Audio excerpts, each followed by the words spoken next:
다윗이 하나님 앞에 고백하고 노래한 그런 시편입니다. 그런데 이 시편을 기록한 다윗의 삶을 보면 때때로 그 삶에 수많은 그런 많은 어려움과 또 고난의 그런 시기도 많았는데요. 그런데 다윗의 하나님은 과연 어떤 하나님이시길래 다윗이 그렇게 철저하게 하나님을 신뢰할 수가 있었는가? 이것을 지난주에 말씀으로 나누었는데요. 첫 번째로는 하나님은 어떤 하나님이시다? 전지하신 하나님이시다. 즉 모든 것을 알고 계시는 하나님이시다. 이것을 알았기 때문에 다윗이 그 하나님을 신뢰할 수가 있었다는 것이죠. 다윗이 내 하나님은 무엇을 아신다고요? 온 세상의 모든 것을 아실 뿐만 아니라 나의 모든 것을 다 아신다고 고백할 때에 심지어 15절과 16절 말씀을 같이 이렇게 보시면 읽을게요. 시작. 내가 은밀한 데서 지음을 받고 땅의 깊은 곳에서 기이하게 지음을 받을 때에 나의 형체가 주의 앞에 숨겨지지 못하였나이다. 내 형질이 이루어지기 전에 주의 눈이 보셨으며 나를 위하여 정한 날이 하루도 되기 전에 주의 책에 다 기록이 되었나이다. 하나님께서 다윗을 아실 때 얼마나 자세하고 세밀하게 아시는가. 여러분, 남녀가요 아무도 모르는 그런 은밀한 곳에서 이렇게 사랑을 나누잖아요. 그런 이 은밀한 곳에서 이렇게 생명이 잉태되는데 이런 잉태의 은밀한 그런 가운데서도 하나님은 어떻다고요? 다윗의 그 형태가 만들어지기도 전에 이 다윗을 아셨다. 얼마나 알아도 보통 잘 아는 나를 아는 내 형편과 환경을 아는 정도가 아니잖아요.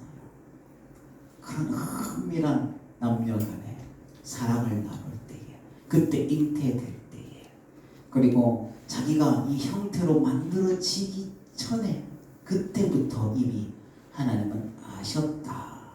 그리고 다윗이 만들어지고 하루도 되기 전에 이미 어디에?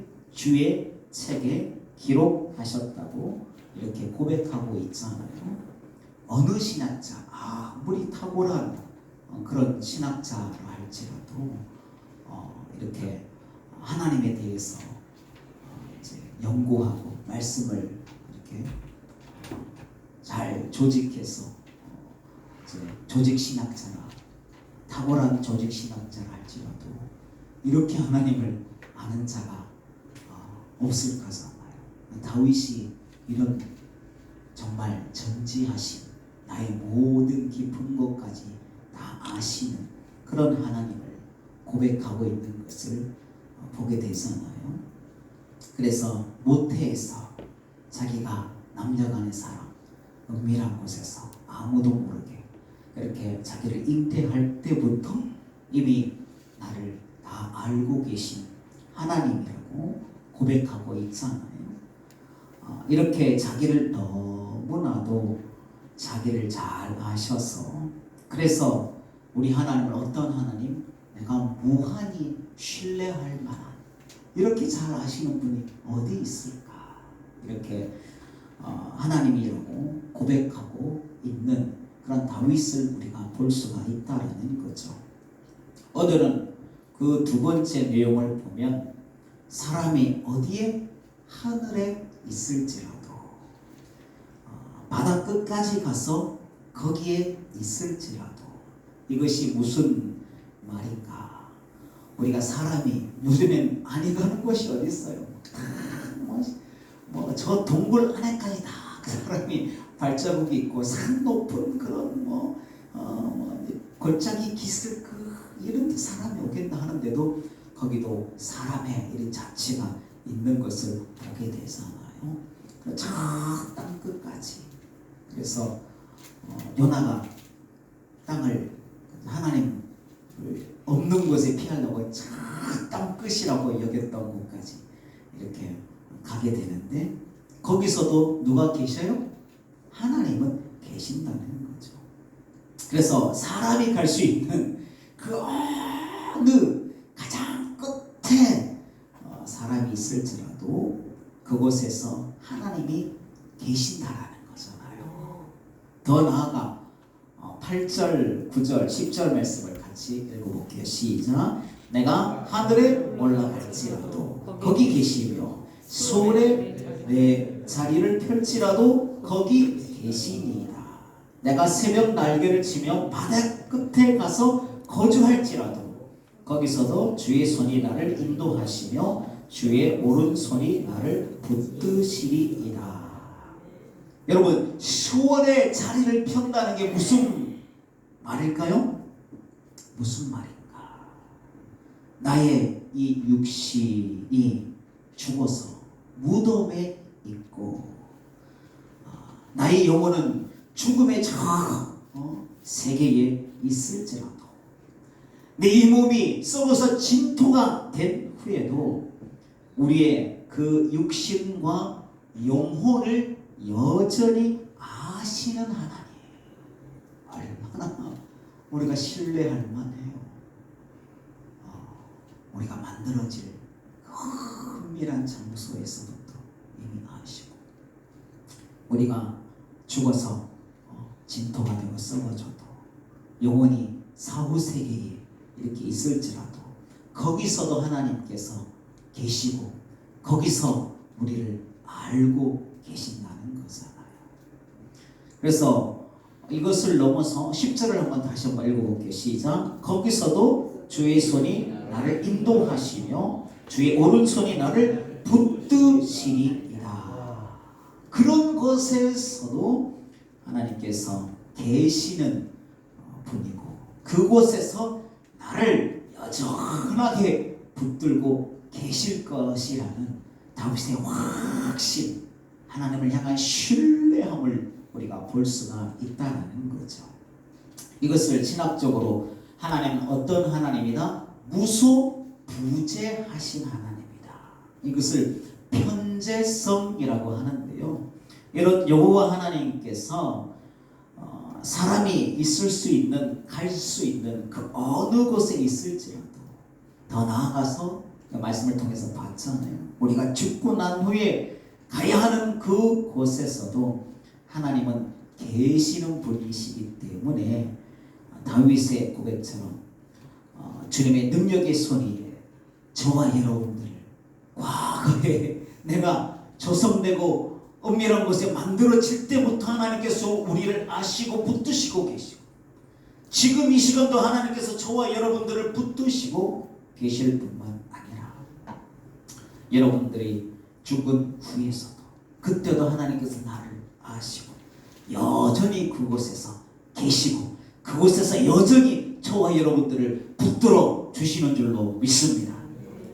그렇기 때문에 저와 여러분들이 우리가 앞으로 모든 사람들이 만나야 될 무슨 일이 기다리고 있는 거죠? 죽음 앞에서도 우리가 불안하거나 두려워할 필요가 없다라는 것이죠.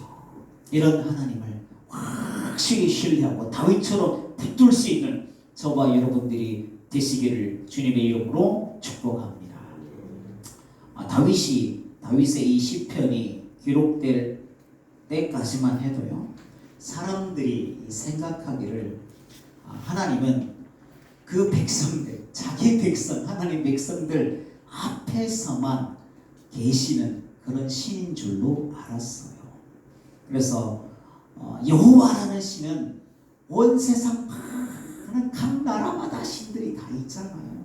그래서 암몬, 모압은 그 모스, 또 이 이 가나안 땅 바알, 여러 가지 아세라, 여러 가지 밀곰, 몰래 그 주변만 하도요 그 많은 신들이 있었어요.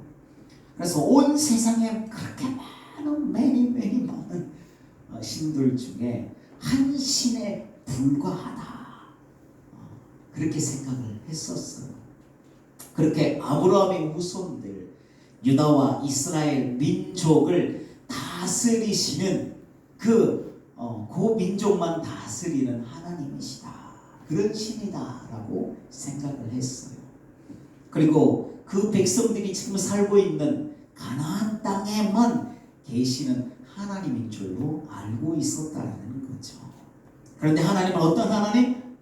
온 우주 만물을 다 창조하시고 또 모든 것을 다 운행하시고 다 다스리시고 참새 하나가 떨어지는 것도 다 알고 계시고 우리의 머리털 하나까지도 다 세고 계시고 이 모든 큰 우주를 모든 것을 다 만드시고 창조하시고 운행하시고 붙드시는 하나님이시라는 거죠. 그래서 영어로 한다면 많은 많은 신들 중에 한 신화를 할 때는 뭘 그냥 어라는 A를 붙여요.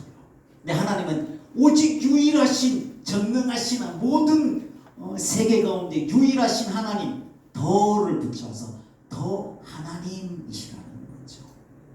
그러니 우리 하나님은 어디에 지금 예배하는 이곳에만 우리가 예배할 때만 하나님을 만나는 것이 아니라 이곳에만 계시는 곳이 아니라 가정에서도 계시고 여러분 학생들 같으면 학교에서도 하나님 계시고 직장에서도 하나님 여러분 사업자 가운데도 하나님 계시고 남자들은 어디를 한번 가야 돼요?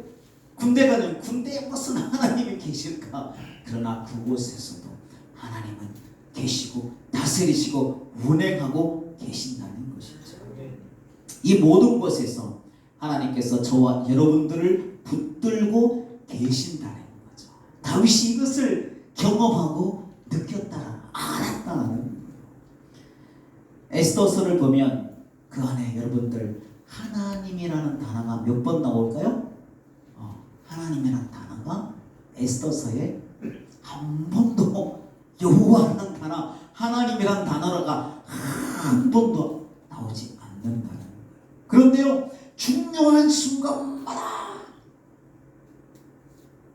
이때 하나님께 역사해 주셔야 되는 그 순간마다 기적과 같이 그 백성들을 도우시는 것을 볼 수가 있다는 거죠. 하나님이 아니 계신다면 도저히 일어날 수 없는 이런 우연의 일치 같은 사건이 연속하여. 제가 표현할 때 여러분 100원짜리 동전을 이렇게 땅 튕기면 어떻게 돼요? 막 돌다가 나중에 어떻게 해요? 100원이 나오든지 아니면 이순신 장군이요? 그쪽에 나오든지 뒤집어지든지 하잖아요. 근데 이것이 동전을 돌렸는데 그대로 서 있을 수 있는 확률, 우연의 일치 같다. 근데 이것이 에스더서는 최소한 12번 연속하여 계속 일어난다는 거죠. 이 우연의 일치 같은 일들이 12번 연속하여 일어날 수 있는 그 확률이 4억 7,600만 분의 1이라는 일어날 수가 없다라는 것이죠. 그런데 하나님이 하시면 그것이 100%가 된다. 반드시 일어날 수밖에 없는. 왜? 그곳에서 하나님이 계시고 그곳에서 운행하시고 그곳에서 다스리시고 그곳에서 그의 백성들을 도우시기 때문에. 그래서 에스더서에서는 하나님이라는 단어가 한 번도 나오지 않지만 신학자들이 하나님의 세밀한 손길을 그 가운데 정확하게 우리가 확실하게 하나님의 손을 볼 수 있다 이렇게 표현한다는 거죠. 이렇게 편재하신 하나님, 어느 곳에서든 다 계신 하나님께서 포로로 끌려간 그 백성들이 살고 있는 지금 지금 같으면 어느 나라일까요? 이란이에요. 지금 미국하고 전쟁하고 이란. 그 이란이 이 당시에 페르시아. 그때 전 세계를 페르시아가 다스려. 그래서 지금 이렇게 아직도 고집이 센 거예요. 우리가 옛날에 전 세계를 다스렸던 그런 나라야 하면서 미국한테 막 대항해 보려고 하는 그 페르시아 땅에서도 누가 계시는 거죠? 하나님. 가나안 땅 그 백성들 앞에서만 야 내가 너희들 신이야 이 정도가 신이 아니라 그 모든 땅을 페르시아에, 그리고 그 페르시아의 삼엄한 왕궁 저 깊은 곳에서도 하나님 그곳에서 계시고 그곳에서 일하시는 것을 우리가 볼 수가 있다는 것이죠. 하나님께서 어디서나 어느 곳에서나 항상 함께 한다는 것을 창세기 28장의 야곱의 삶을 보아도 우리가 알 수가 있어요.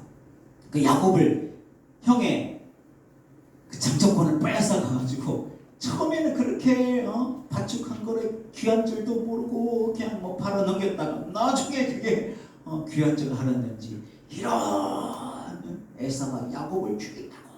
그래서 엄마가 그걸 보고 어이구 형제끼리 너희들 죽음 서로 죽이면 안 되지 않느냐, 가서 외삼촌 집에 피해서 있으라. 그래서 야곱이 어떻게요? 그 가운데 엄마의 말을 듣고 외삼촌 집으로 가는 길에 그래서 몸을 피해서 도망을 가거든요. 그때에 28장 15절에 보면 하나님께서 나타나셔서 야곱에게 친히 말씀하시는 거예요. 네가 어디를 가든지 내가 너를 도와줄 것이고 내가 너와 함께 할 것이고 이곳으로 아버지의 집은 네 원래 있던 이 고향으로 다시 돌아오게 할 것이다. 이 응답을 야곱이 받은 거예요. 그곳이 어디요? 벳엘. 이 벳엘이 이전에는 루스라는 곳이었어요. 근데 야곱이 벳엘이라고 새로 이름을 지은 거예요. 왜 지었을까? 그 의미가 뭐냐? 벳이 뭐예요? 집이라. 엘이 뭐예요? 하나님의 집이다. 그래서 야곱이요, 그전에 하나님의 예배 장소에서만 이렇게 계신 줄 알았는데 여호와께서 과연 여기 계시거늘 내가 알지 못해. 하나님은 아니 계신 곳이 없구나. 그래서 그곳을 야곱이 하나님의 집이다, 하나님의 문이다, 하나님 이곳에서 나를 만나 주셨다 라고 고백을 하였다는 거죠. 여러분, 우물가의 여인이, 남편 이전에 5, 6이던 이 여인이 예수님과 대화할 때에 하나님은 어디 계시는데? 성전에 계시는데 나는 사마리아. 지금 그때 남북으로 나누어져 있어가지고 사마리아 사람이 이 예루살렘에 갈 수 없는 그런 처지에 있었거든. 그곳에 갈 수 없지 않느냐. 그러니 이 사람 남편 6을 바꿔도 이것이 내 마음의 원통함과 문제 해결되지 않느니 상호가 아픈 이 마음에 이 심령이 어떻게 하나님을 만나서 위로를 받느냐, 어떻게 하나님 내가 만날 수 있느냐. 그런데 주님이 그곳에 와 계셨잖아요. 그래서 주님이 그렇게 말씀하시잖아요. 이제는 예루살렘에서도 아니고 어디서도 아니고 전심으로 주를 찾으면 그곳에서 하나님을 만날 수 있을 것이라고. 그래서 그 여인의 목마름과 그의 부끄러움과 그의 모든 문제가 해결될 수 있도록 은혜를 베풀어 주셨잖아요. 지금은 누가 와 계신 것이죠? 예수 그리스도께서 가시고 예수 그리스도의 영이 편만하게 모든 것을 다 우리 가운데 성령께서 함께 계시고 아니 계신 곳이 없다라는 것이죠. 그래서 이것을 누가 경험하였다는 거예요? 다윗이 삶으로, 자기의 삶으로 사망의 음침한 골짜기, 아무도 자기를 도와줄 수 없는 그곳에서 하나님은 알고 계시고 그를 도우시고 저 들판에서 아무도 모르는 곳에서 예배할지라도 하나님은 나의 예배를 받고 계시다. 회개할 일이 있어서 눈물을 흘리며 침상을 기울 때 그 회개를 받으시고 다 아시는 하나님. 그렇게 온몸으로 또 하나님께서 다윗을 은혜와 축복으로 여호와께서 다윗과 함께 하심으로 점점 강성하여 가니까 하나님의 놀라운 은혜와 축복을 세워주심을 경험하였잖아요.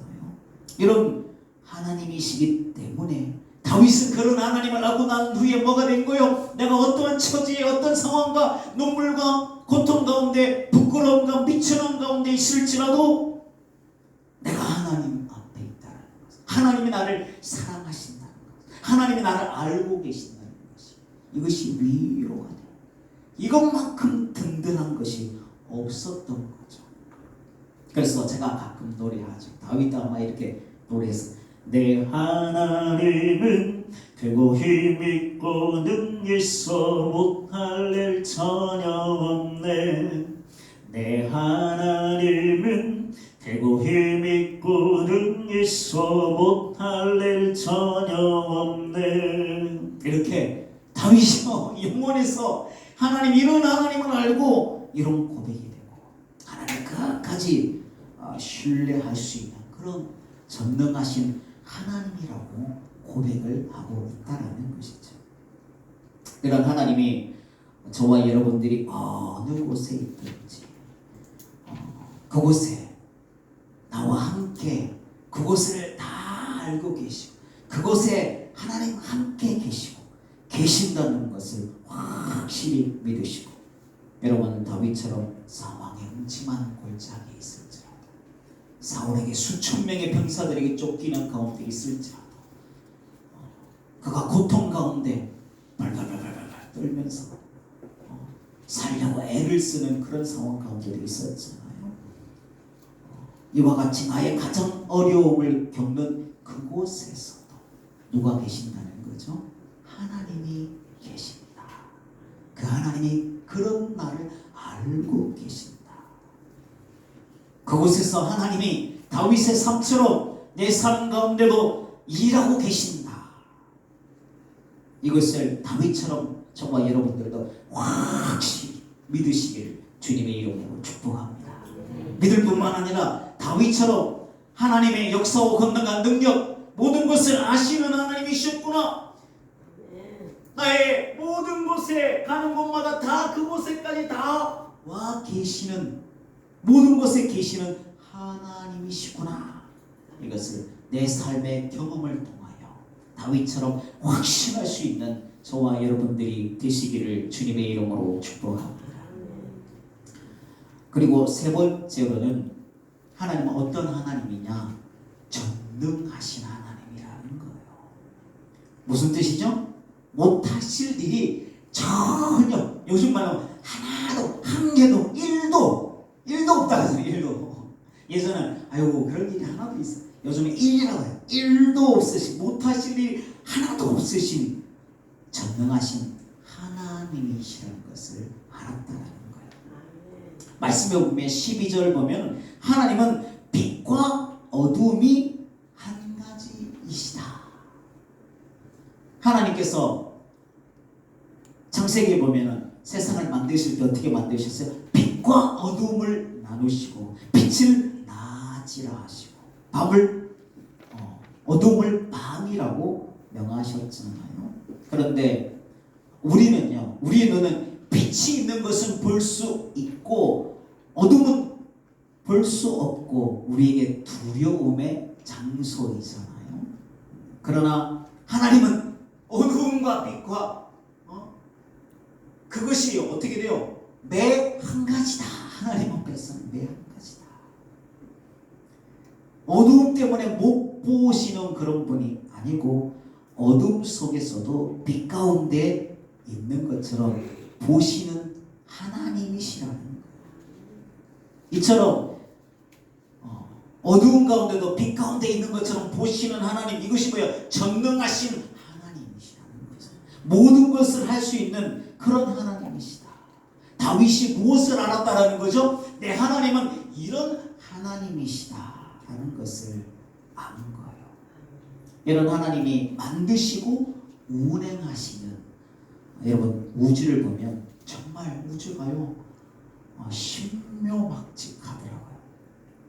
우리 태양계가 존재하는 우리 은하는요, 여러분 태양 같은, 우리 지구 같은 수금지와 못콕, 천해, 명 이런 이제 행성들이 아니라 태양같이 빛나는 막 타고 있는, 그래서 다른 별들을 항성들을 행성들을 거느린 것을 항성이라고 하는데, 이런 태양 같은 것이 우리 은하에만 몇 개가 있는가 하면 수십억 개가 있다. 우리 은하에. 그러면 이런 은하가 우주에는 몇 개가 있는가? 망원경이 발달되어서 이 땅에서만 보는 게 아니라 허블이라고 저 우주에 띄워가지고 보는 그런 망원경이 있어요. 그래서 그 망원경으로 과학자들이 우주를 연구하는데, 이곳저곳 우주가 얼마나 넓고 신비한 것이 많고 그 볼 것이 얼마나 많아요. 관측하고 연구할 것이 너무나도 많은데, 그런데 로버트 윌리엄스라는 사람이 저 우주에 보니까 사진 같은 데 여기 이런데 저기 별이 있고 여기 없는 데 있잖아요. 저 부분이 왜 별이 저 부분에는 없을까 하면서 저 깜깜한 아무것도 없는 지점을 한번 우리 비춰보자 라고 이렇게 한 거예요. 그럼 다른 과학자들이 뭐라고 했을까요? 아니 저 망원경을 우주에까지 띄워보내가지고 저것이 얼마짜리고 유지비도 엄청난데 한시라도 다른 것도 연구하고 보고 집중하고 하는 것이 너무나 많은데 아무것도 없는 것을 계속 비춰보자고 무슨 말도 안 되는 소리를 하지 말아라. 근데 여차저차 해가지고 그 말을 들어서 잠깐만 아무것도 없는 것을 비춰보는 거예요. 그 아무것도 없는 그 어둠을 계속 비춰보았더니 그 작은 곳에 계속 빛이 쌓이고 그렇게 나중에 며칠을 노출시켜가지고 이렇게 보고 나니까 그곳에 무엇이 가득했을까요? 수없이 많은 별들이 그곳에 가득하더라고요. 그러면 확 놀란 거야. 우주는 참 대단하다. 저 시커멓고 아무것도 없는 것 같은데도 별들이 저렇게 많구나. 근데 여러분, 이곳에서 끝나는 것이 아니라 좀 더 자세히 보니까 그것이 별이 아니더라는 거예요. 그것이 각각의 은하였다라는 거예요. 얼마나 우주가 큰가, 하나님 만드신 것이 얼마나 대단한 건가를 우리가 알 수가 있잖아요. 이런 은하가요, 우리 우주에 2조 개나 있다. 2조 개. 우리 은하가, 우리 우주가 얼마나 큰가 하면, 우리 관측 가능한 사람의 이제 기술로 관측 가능한 우주가 380억 광년이라고 해요. 1초에 여러분 빛이 지구를 몇 바퀴 도는지 아세요? 1초에 이 큰 지구를요, 4만 킬로 되는 지구를 7바퀴 반이나 1초에 이렇게 달려가는 거죠. 그게 빛의 속도인데, 이 속도로 380억 년을 가야 지금 사람들이 가지고 있는 기술로 관측한 우리 우주라는 거죠. 근데 제가 뭐라고 했어요? 우리 태양계, 우리 은하, 우리 우주, 지금은 과학들이 더 나아가지고요, 이런 우주가 여러 개 다중으로 있다. 우리가 관측을 못해서 그렇지. 어마어마한 이런 우주를 우리가 볼 수가 있잖아요. 여러분, 한번 더 볼까요? 우주에서 가장 뜨거운 별들의 표면, 태양 같은 이런 태양보다 훨씬 뜨거운 별도 많죠. 그 표면이 5만 도 정도네요. 5만 도. 근데 그 별 안쪽에 깊은 곳에는, 우리 지구도 안쪽이 더 뜨겁다 그러잖아요.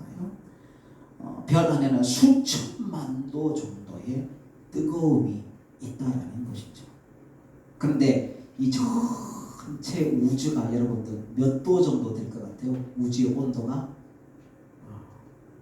별이 이렇게 뜨거운 별들이 많으니까 평균 온도가, 우주 평균 온도가 높을 거다 이렇게 생각이 들잖아요. 그런데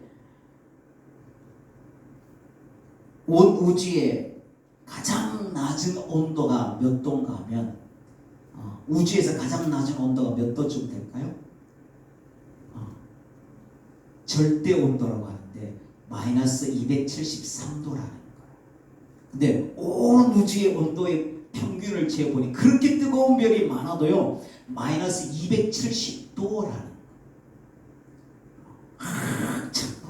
절대 더 낮을 수 없는 그 온도에 가까이 있는 우주가 그와 같다라는 거죠. 왜냐? 이렇게 뜨거운 별이 수없이 이렇게 많은데 왜 우주가 이렇게 극한의 마이너스 270도 정도까지 이렇게 온도가 평균 온도가 되느냐? 그렇게 크고 뜨거운 별이 아무리 많아도 우주가 너무 넓어가지고 그 평균 온도가 낮다라는 거예요. 아무리 그렇게 뜨거운 별이 많다 할지라도. 우리 은하에서 가장 가까운 은하가 여러분 한번 들어봐요. 너 안드로메다로 가라 하면서 가장 가까운 은하수가 안드로메다 은하인데요. 이 안드로메다 은하랑 우리 은하랑요 나중에 부딪히게 된다는 거예요. 지금 부딪힌대요 앞으로.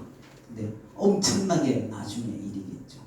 근데 이 은하끼리 부딪히면 어떻게 될까요? 행성끼리 이렇게 부딪히면 어떻게 돼요? 폭발이 일어나고 막 깨어지고 난리가 날 거잖아요. 과연 은하끼리 이렇게 부딪히게 되면 대폭발이 막 우주에 엄청난 폭발이 일어나는가? 아니라는 거. 이렇게 수많은 별들이 있는 은하끼리 부딪혀도 이 항성들끼리 행성들끼리 그 간격이 너무 넓더라는 거예요. 우리 태양계와 가장 가까운 다른 태양에 있는 그곳의 이름을 프록시마 센타우리라는 그 별이 있는데 그 별과의 거리가 4.2광년이라는 거예요. 그러니까 키로수로 따지면 태양과 다음 태양이 이웃해에 있는 이웃집이 거리가 얼마나 40조 킬로미터라는 거예요. 그러니 이 은하수가 두 개 부딪혀도 이제 합쳐져도 이 너무 간격이 크니까 이 사이에 다 이렇게 연결되고 이렇게 돼가지고 하나로 나중에 이렇게 만들어듯이 부딪히고 폭발할 일이 없다는 것이죠. 이런 우주를 만드시고 운행하시고 다스리시는 전능하신 분이 바로 하나님이시라는 거죠. 다윗이 그것을 표현하고 이런 모든 전체 이것까지 다 몰랐잖아요. 그러나 빛과 어두움이 매 한 가지시다. 전능하신 하나님, 못할 일이 없으신 그런 하나님이시다. 우리는 저와 여러분들은 어떻게요? 죽는 것과 사는 것이 어떤 차이가 있어요? 천지 차이라는 천지 차이. 그러나 이런 전능하신 하나님 앞에서는 산 것과 죽은 것이 어둠과 빛이 매 한 가지인 것처럼 산 것과 죽은 것이 매 한 가지라는 거예요. 산 것과 죽은 것이 매 한 가지이신 하나님께서 야이로의 그 죽은 딸을 살리실 때 보면은 뭐라고 하셨나? 가보셨잖아요. 근데 그 딸이 이미 죽었던 거 너무 늦게 오셨어요. 근데 주님께서 말씀하시길 뭐라고요? 잔다라고 하셨잖아요. 그래서 옆에 있는 자들이 말도 저런 자가 실성을 했나? 죽었는데 뭔 잔다고 말도 안 되는 소리를 하지 말아라.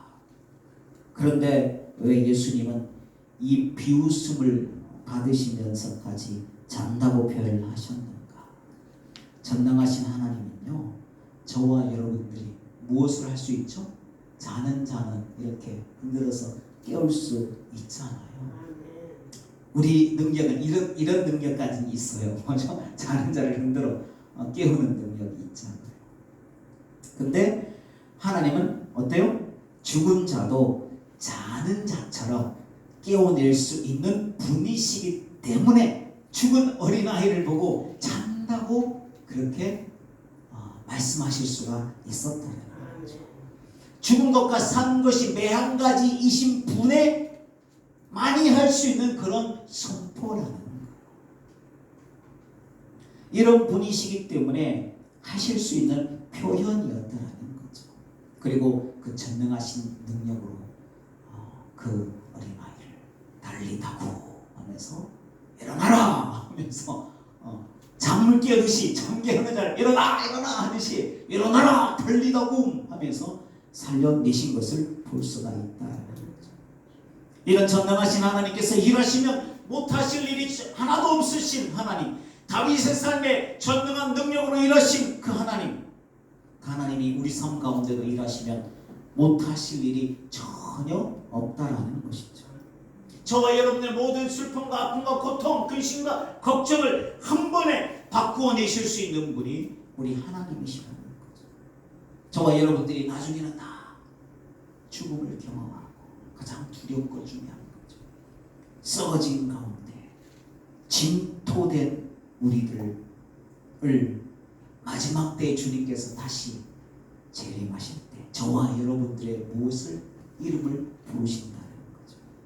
그때에 우리의 귀가 주님의 음성이 들려지게 하시고 그 썩어졌던 우리의 몸이 다시 부활하게 되는, 영원히 다시 죽지 않고 썩지 않는, 죽지 않는 그 영광의 몸으로 우리를 다시 부활시켜 주신다는 거죠. 이 썩고 없어질, 기가 없고 다 죽었던, 썩어서 없어진 우리의 육신이 어떻게 해요? 주의 음성이, 생명을 가지신 분이, 주인이신 분이, 죽는 것과 산 것이 매 한 가지이신 분이 부를 때에 저와 여러분들 이름을 부를 때 다 그 음성을 듣고 일어날 수밖에 없다는 거죠. 달리 더욱 저와 여러분들에게 부르실 때 왜 저와 여러분들 가운데도 이 음성이 들렸죠. 죽었던, 썩었던 그 육신이 막 부활해서 뭐 일어나는 거예요. 얼마나 놀라겠어요. 신비하겠어요.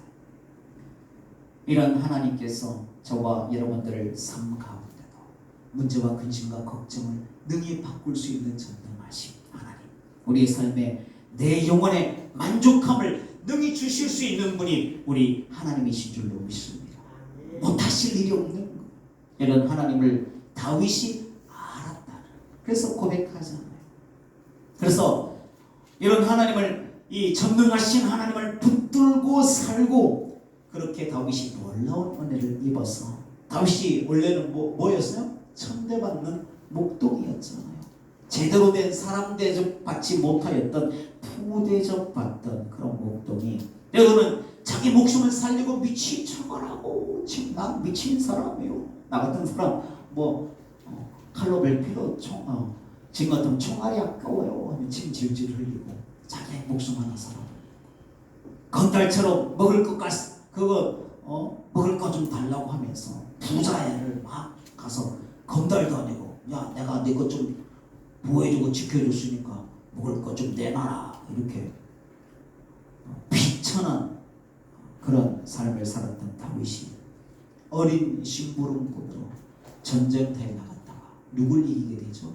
아무도 넘어보지 못한 그 골리앗을 이기고, 그렇게 그 자리에서 장군이 되고, 그리고 마침내 왕이 되는데, 보통 왕이 아니라 왕도 위대한 그런 이스라엘 나라에서 그 국기가 이렇게 다윗의 별이라는 거죠. 지금 국교들이 그렇게 위대한 왕이 되는, 이렇게 하나님께 전능하신 하나님이 함께하여 주시니 다윗이 점점 강성하여지는 그런 하나님의 큰 능력을, 전능하심을 다윗이 경험하게 되었다는 거잖아요. 이런 하나님께서, 전능자가 바로 저와 여러분들의 하나님, 다윗의 하나님, 그 전능하신 하나님, 동일한 저와 여러분들의 하나님이신 줄로 믿고, 이 능력의 하나님을 저와 여러분들이 어떠한 상황일지라도 하나님을 신뢰하고, 왜 신뢰할 수 있어요? 하나님은 다 아십니다. 그리고 어느 곳에든 다 계십니다. 그리고 하나님은 못하실 일이 전혀 없다. 그것을 알았기 때문에 다윗이 100% 하나님을 신뢰하고, 내 하나님의 크고 힘있고 능있어 못할 일 전혀 없네, 이 찬양처럼 이 다윗이 놀라운 은혜를 경험하게 되었잖아요.